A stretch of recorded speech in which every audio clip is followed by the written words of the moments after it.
G'day, guys, and welcome to another episode of the Mindful Men podcast. I'm your host, Simon Rinnie, and today I'm getting mindful about loneliness.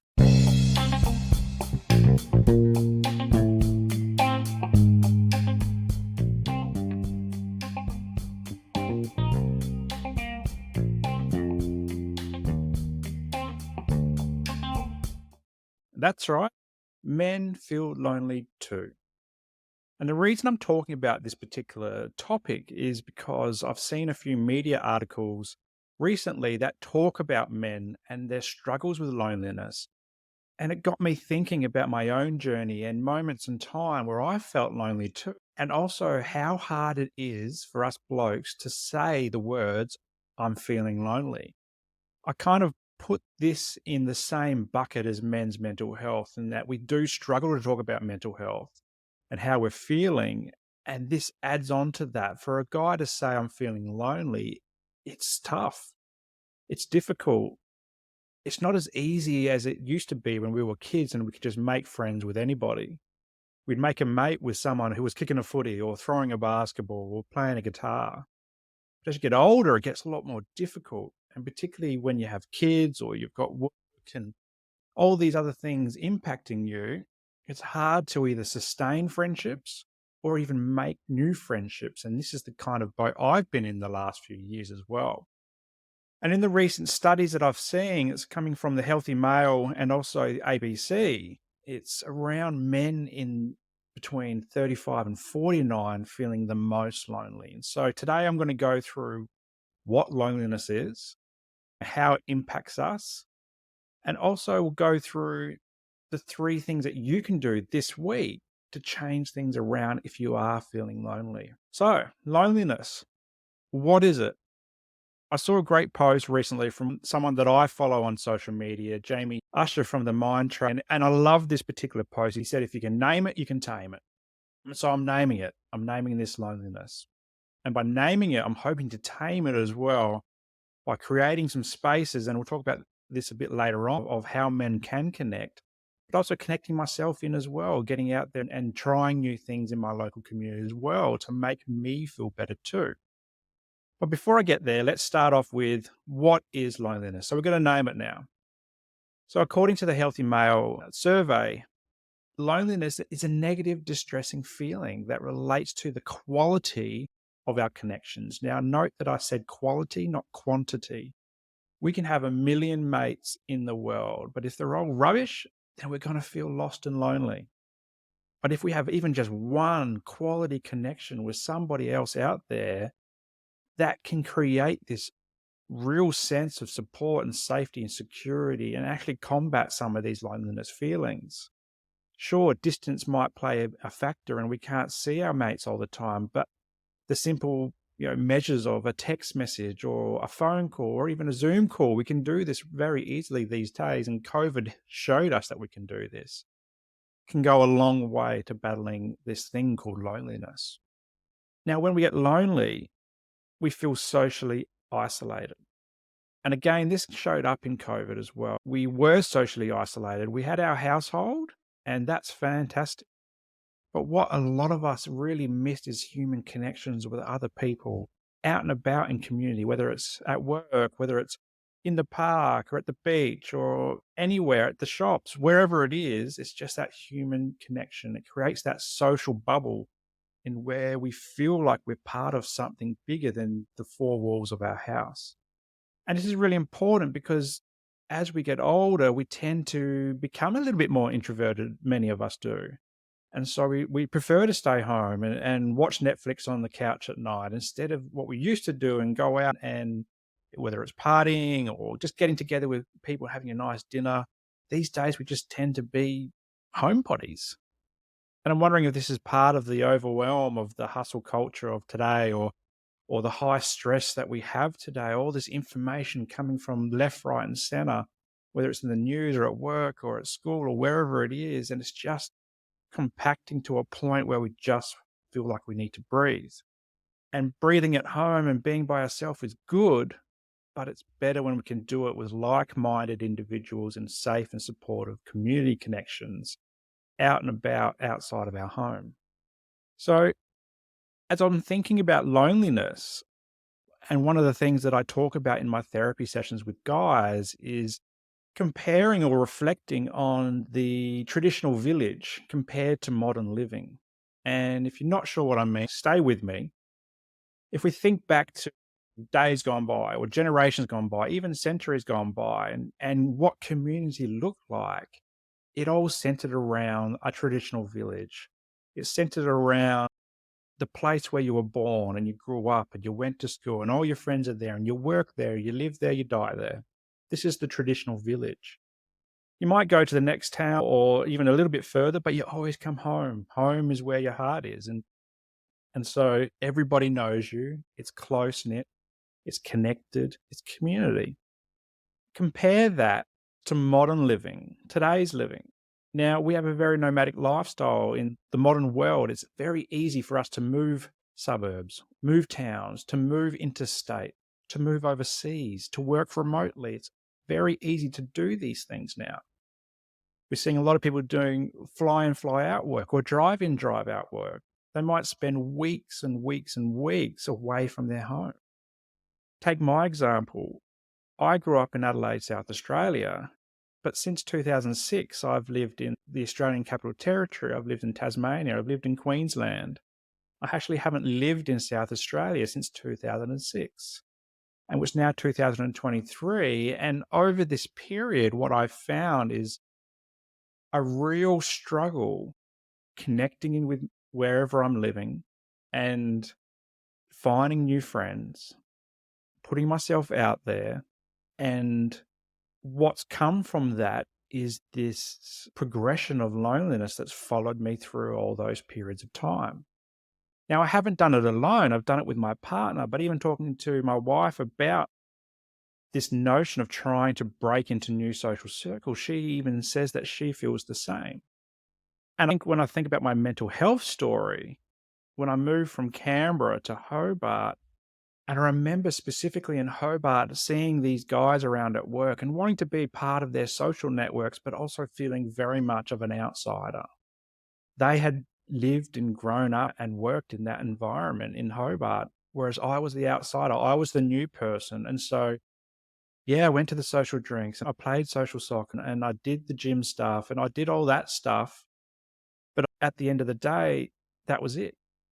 You know, every now and then I might hear from one of these guys, but it's not like it's an every week thing. And so as time's gone past and I've left Hobart, those social circles have all dwindled away. And so since being up in Queensland, it's very much the same thing. But now I've got kids and now we're connecting in with some of the families at the childcare or at the school, which is great, or at the local soccer club. And this is fantastic, but still very much of a sense of loneliness.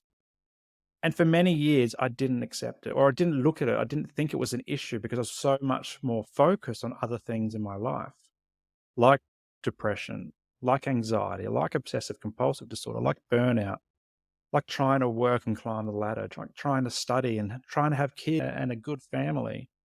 Loneliness went right to the back of the line in terms of my list of priorities.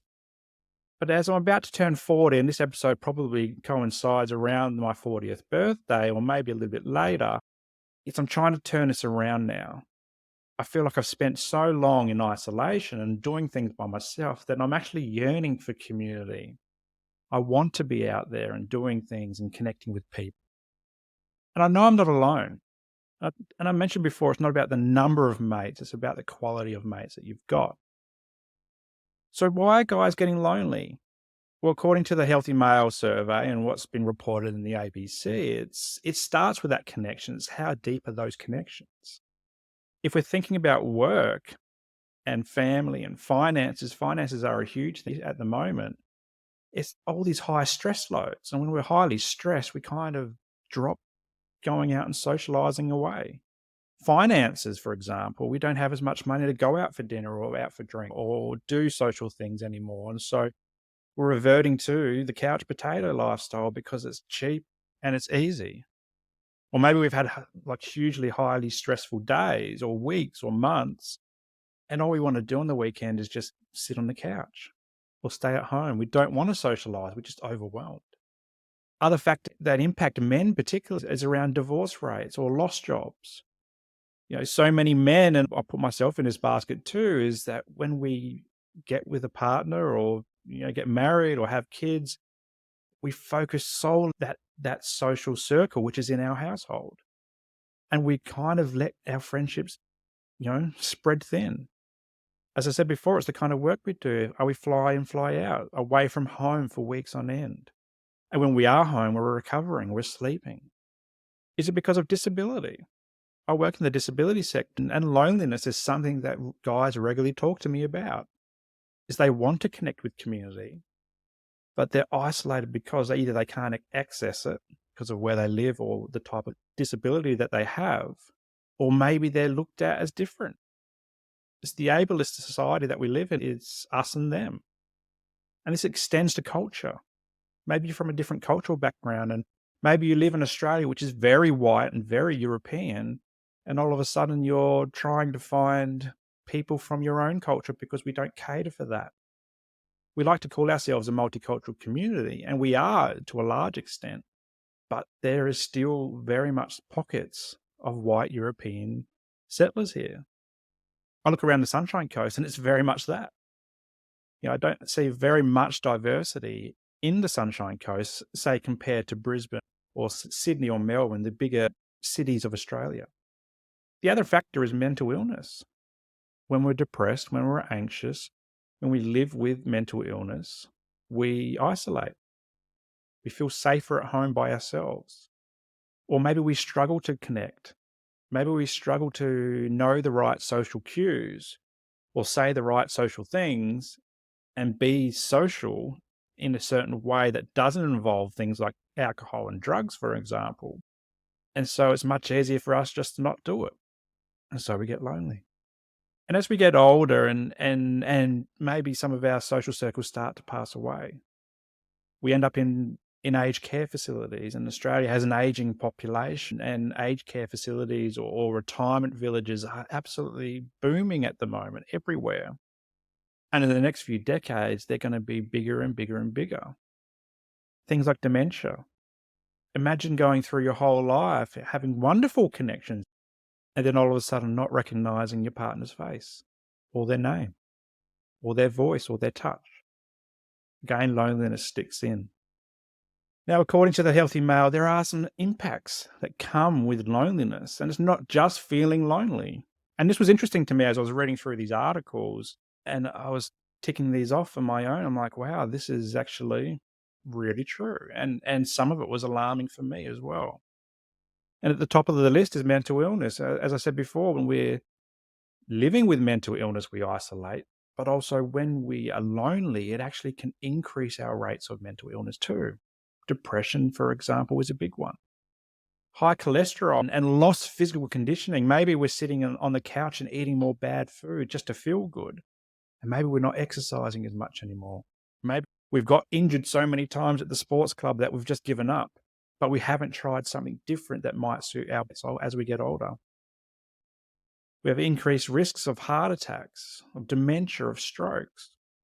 And these are all huge health issues. It's something that we need to stand up and go, whoa, if I'm feeling lonely and I'm feeling all these other physical and mental and psychological conditions as well, or issues, maybe I need to start connecting more and start filling my cup as well, instead of just trying to live with a half empty cup or an empty cup.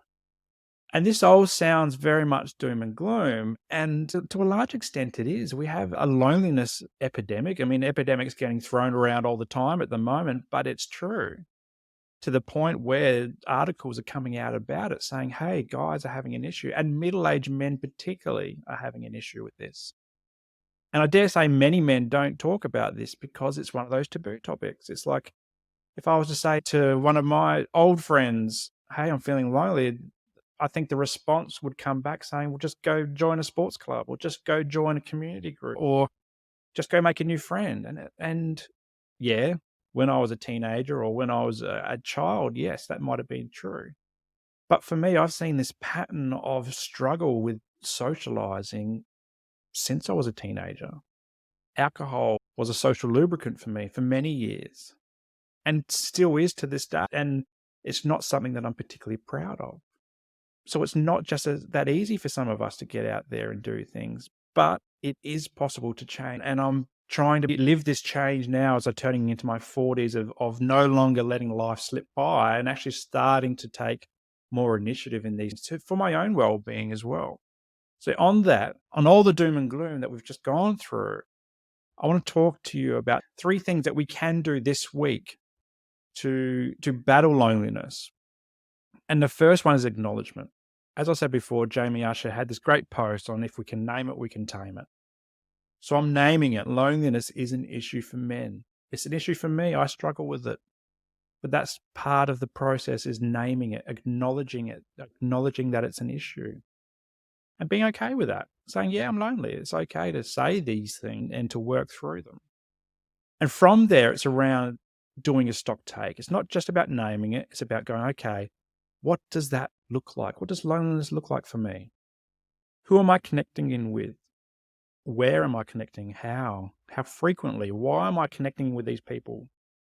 If I'm hanging around the same 5 blokes, for example, and they all bring me down, it's all doom and gloom when we talk about things, or when we try to talk about deeper things, the conversation can, turn into that alpha male bullshit, really. It's around the toughen up stuff and, it's weak to speak. Then that brings me down. That's not a social connection that I particularly want. And I know so many guys out there would feel the same. And so part of the stock take is going, okay, who am I hanging around? Are they lifting me up or are they dragging me down? How can I change this? Where's the shortfalls in my life? As I said before, it's not about having millions of mates. It's about having good quality mates. And that could be 1, could be 2. And so once we do the stock take, we can recognize, okay, what can we do to address the shortfalls? Maybe it's redefining our social circles. This was a really hard one, and I talk about this with guys in therapy all the time. It's around maybe letting go of some of those old friendships that drag you down or that make you feel like shit after you've spoken to them or keep you feeling down or don't see your strengths, don't lift you up, don't give you a hand. And maybe injecting or finding some new guys to fill those voids. And it doesn't have to be guys as well. It can be girls. It could be anybody. It doesn't really matter as long as they're quality connections. Quality connections can reduce loneliness. And from here, it's around, okay, where are people hanging around? And this is a great way. And I know this is hard because I struggled with this myself. Is it a sports group or a community club?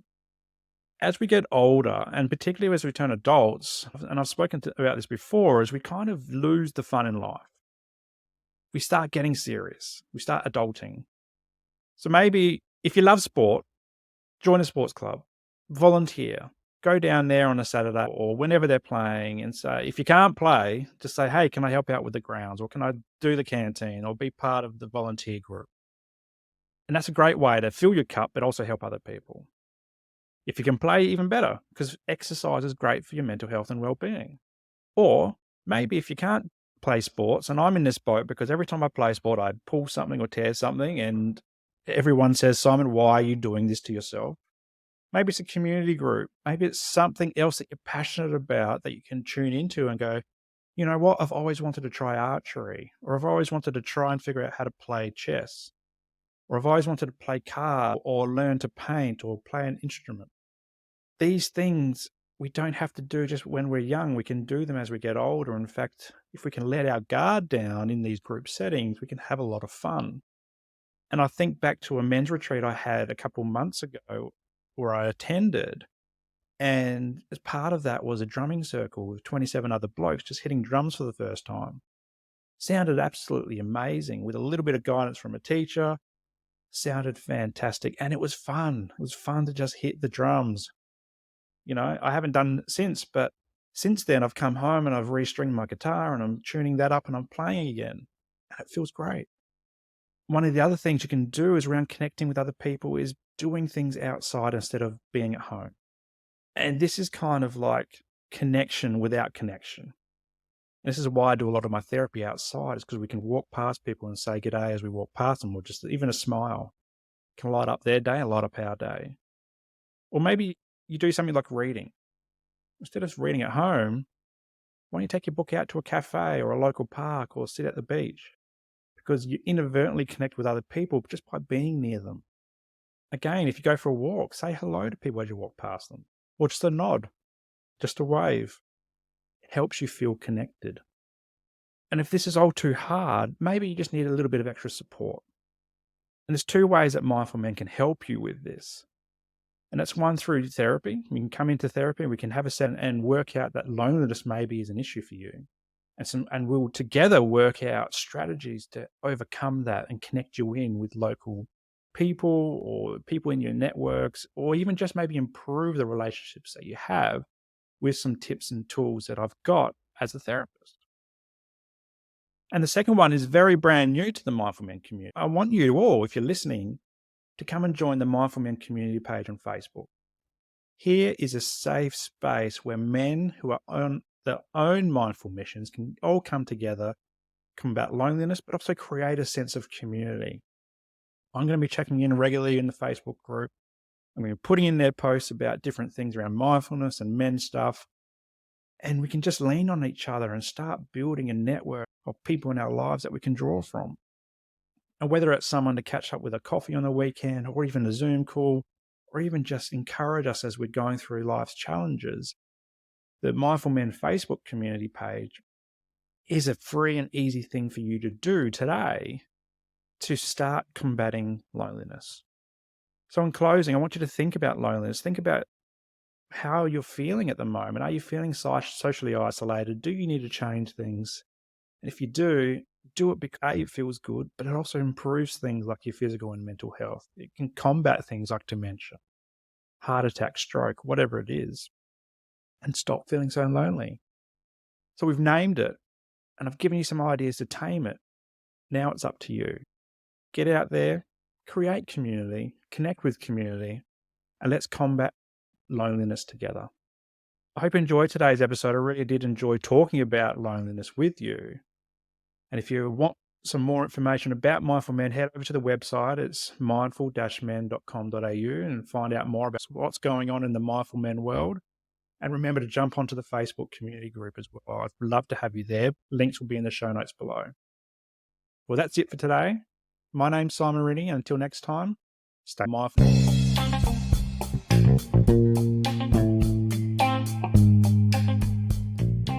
If you enjoyed today's episode, make sure that you like it and leave a comment, and then share it with your mates.